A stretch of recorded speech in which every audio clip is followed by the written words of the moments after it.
ഏഴാം ദശകത്തിലെ 8ാമത്തെ ശ്ലോകമാണ്.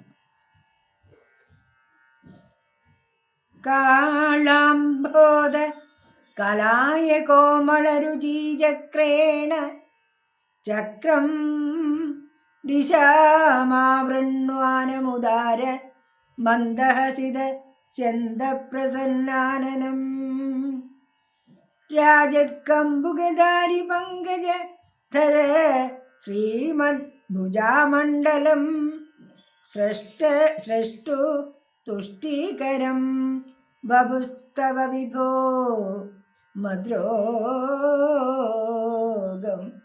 ഉദ്വാസയേത്. കറുത്ത മേഘം, കളായ പുഷ്പം എന്നിവ പോലെ ഭംഗിയുള്ള കാന്തി വലയം കൊണ്ട് ദിക്കെല്ലാം വ്യാപിക്കുന്നതും മന്ദഹാസ സുന്ദരമായ പ്രസന്ന മുഖത്തോടു കൂടിയതും ശോഭിക്കുന്ന ശംഖ ചക്ര ഗദാ പത്മങ്ങളെ ധരിച്ച 4 കൈകളോടുകൂടിയതും ആ സമയത്ത്, അതായത് ഈ രൂപം കണ്ട സമയത്ത് ബ്രഹ്മാവിന് ആനന്ദം നൽകിയതുമായ നിന്തിരുവടിയുടെ വിഗ്രഹം, അല്ലയോ ഭഗവാനെ, എൻ്റെ രോഗത്തെ ഓടിക്കുക തന്നെ ചെയ്യും, ഇല്ലാതാക്കുക തന്നെ ചെയ്യും എന്നാണ് ഭട്ടതിരി പറയുന്നത്. എൻ്റെ താപങ്ങൾ താനേ അകന്നു പോകും. ഈ രൂപം സ്മരിച്ചാൽ തന്നെ എൻ്റെ താപങ്ങൾ എത്രയും പെട്ടെന്ന് അകന്നു പോകണം എന്നാണ് അദ്ദേഹത്തിൻ്റെ ആഗ്രഹം. അത് മിക്കവാറും എല്ലാ ശ്ലോകങ്ങളിലും അവിടെ ഭട്ടതിരി പറയുന്നുണ്ട്.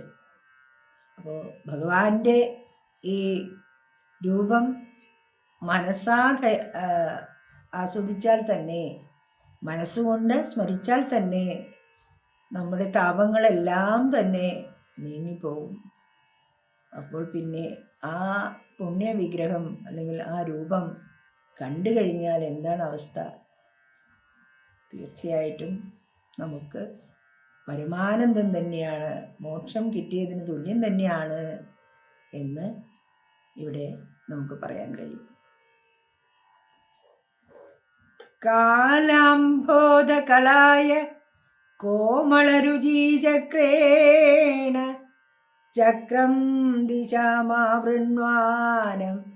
ഉദാരമന്ദസിത ചന്ദപ്രസന്നാനനം രാജത്കമ്പു ഗദാരി പങ്കജധര ശ്രീമദ്ഭുജാമണ്ഡലം സൃഷ്ടുതുഷ്ടികരം ബഭുസ്തവ വിഭോ മദ്രോഗം ഉദ്വാസയേത്.